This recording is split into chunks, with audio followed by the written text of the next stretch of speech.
destination. I stopped saying I've got to wait for good things to happen to me, and I said I'm gonna grind. I'm going to fight. I'm going to work. I'm going to press toward. I'm going to learn.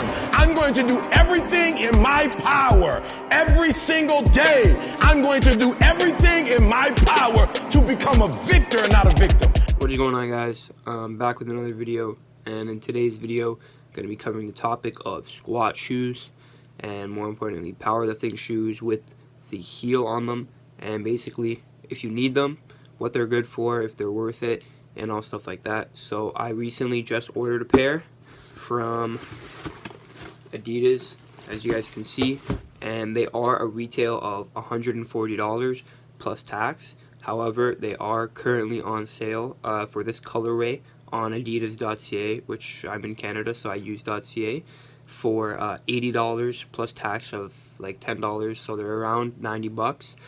And from 140, that's a pretty good discount, so I decided to pick a pair up. And a reason that I did this is I do have Nike Metcons, which have the flat bottom, but with that, when I'm squatting heavy and squatting with lots of depth, which I like to do, I noticed that when I get below 110 degrees on the squat, so really at the bottom of the rep, that I get some degree of butt wink, and this could be from ankle mobility, this could be from hip tightness, but I decided to give the lifting shoes and the squatting shoes a chance. So let's get into it. I'll show you what they're like. So just for the unboxing, this is what it comes in, this box like this, and then you open it up. I haven't used them yet, but I already have taken the tag off. So this is just what they look like when you unbox them. Pretty nice design. I like it a lot. So this is them. This is the colorway I got. It's like white, grayish on the top. Has red and white design on the bottom. And as you guys can see, there is a heel on it. And they're called the Powerlift 3.1s, if you're wondering the name of them.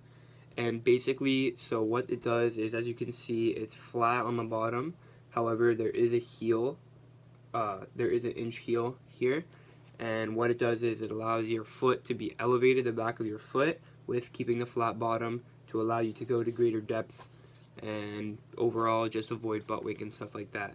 So I'm going to go hit a leg day right now. I'm going to grab some clips from that leg day, and I'll add it in this video so you guys can see the difference of before and after. So here I am on one of my warm-up sets for my leg session, doing a barbell back squat, and as you can see, when I go below 90 degrees and try to hit full depth, my lumbar spine, the lower part of my spine, starts to round and I experience butt wink. And what butt wink is when your back goes out of a neutral or straight position and rounds, as I'm highlighting here. And with this, if you have excessive loads on the bar, it can cause pain in your lower back, which I definitely want to avoid, and I want to avoid injury at all costs. So now what we're looking at is me squatting with 185 pounds on another warm-up set, and this time I'm not using the flat soles, I'm using the lifting shoes that we're talking about with the heel. And as you can see on this, when I hit great depth, there is definitely a reduced amount of butt wink, and although it's not 100% clear in the video, I definitely will show a side-by-side picture where we can see the difference. And also, it definitely feels a lot more comfortable and a lot easier on my lower back. So I definitely prefer squatting with the lifting shoes, and I definitely notice a difference in squatting with and without them. So this is the side-by-side picture, and I did highlight the difference between the curve in the lower back, and then where on the right with the lifting shoes, my lower back is straight. I do notice a difference. The picture, it's not 100% crystal clear. There's a slight difference that you could tell, but from personal experience with using the shoes and without using the shoes, I definitely can tell that it feels way better on my lower back with the shoes. So the final verdict, is it worth it, and should you buy lifting shoes or squatting shoes? I would say yes, but I would say it depends. So there's a few things that you can do. So if you suffer from butt wink when squatting below 90 degrees like I did, then I would suggest firstly worrying about hip tightness and hip flexion, because that's a problem that I had to sort out. Also, I would work on ankle mobility, which I also did, and my ankle mobility is now progressed very well.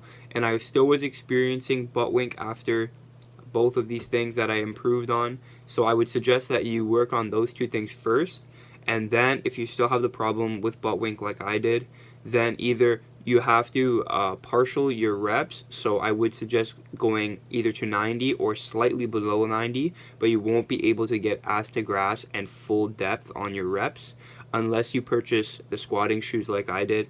And when I did, I noticed a difference. And although it's not crystal clear in the videos and the pictures that I showed, I'm telling you guys, personally, I can notice a difference, and I can feel the difference with the tightness that I experience in my lower back that I squat without the shoes, and then how that feeling is gone when I squat with the shoes, or minimized. So that's it really. I just wanted to give you guys my opinion. I'll leave a link to the shoes that I bought. They're probably still on sale by the time you're watching this video. And like I said, I suggest that if you go through and you have the same problems and you tried everything and nothing seems to work, I definitely would buy the lifting shoes. It's a small investment and it can play long-term rewards with your squatting in the future. So thanks for watching. Leave a like rating if you enjoyed, and that's it. Peace.